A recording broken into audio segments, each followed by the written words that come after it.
What's up, fight fans? This is Kurt DeVille with Counterpunch Boxing News, and I have some new news concerning Prince Hasem Ahmed, Throwback, and Anthony Joshua. Get this. Prince Hasem Ahmed had this to say about Anthony Joshua, quote, "I just think this guy is not on the level he thinks he is on. I think he's in a dream world.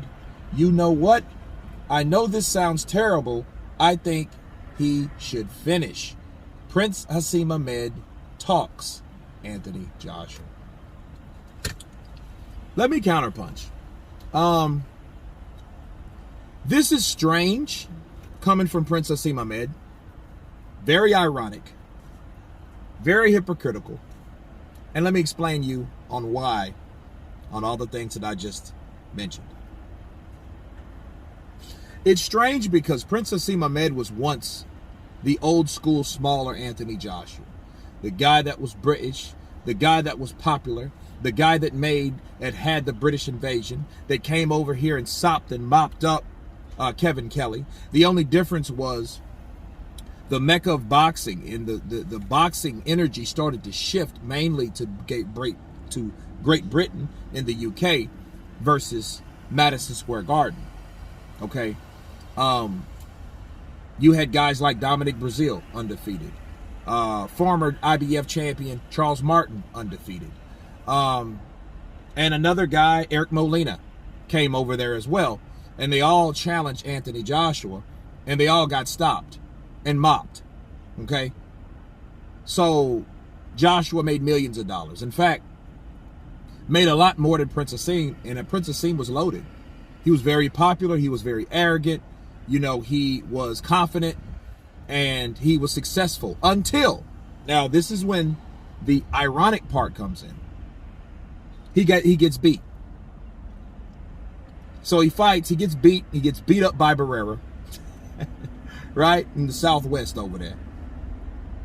Then goes home, goes underground, fights one more fight, and then retires. So it's strange because you were once in his shoes. It's ironic because you got beat and nobody ever seen you again.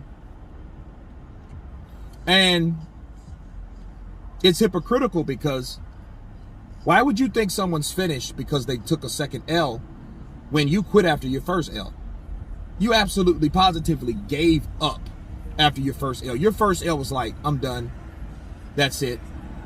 I know I heard about his hand problems because he's supposed to have hand problems, but I'm like, well, that's expected, Deontay Wilder, because you punch people wrong. Go figure.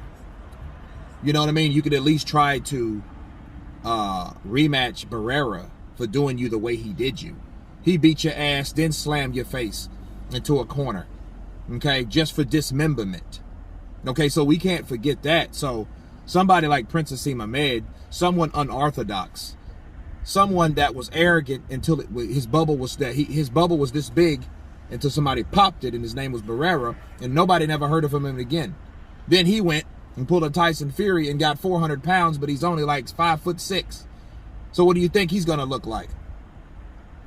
Right? So it's like, I don't really get the hatred. I don't get the criticism, you know. And now I can understand why Anthony Joshua called Lennox Lewis a clown. Why? Because when you are past and you are a legend and you did your mark and you made your mark in the sport of boxing, and someone else comes up under you, the last thing you want to do is criticize the people that are currently fighting just because you've had your run and did whatever you did, which wasn't really much. I mean, let's think about it. Kevin Kelly, and who else really was it that he fought as of note? He never fought Eric Morales. He never fought Floyd Mayweather. He never fought Juan Manuel Marquez. He never fought Pacquiao. He was out of the game by then. He had quit and gave up. That's just as worse as Rocky Marciano. At least Rocky didn't get beat before he quit. Right? So it's just strange, you know, to see these guys that have made their mark, did their thing in the sport of boxing, rag on the people or the fighters today. Give them no encouragement, no, no positivity, no nothing. Just like, oh, well, I think he's finished. I think he's not as good.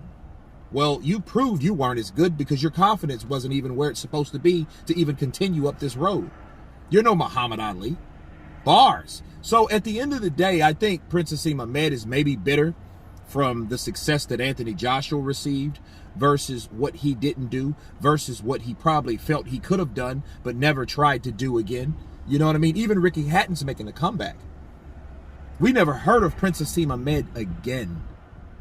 And he has the word and the nerve to say what he said about AJ.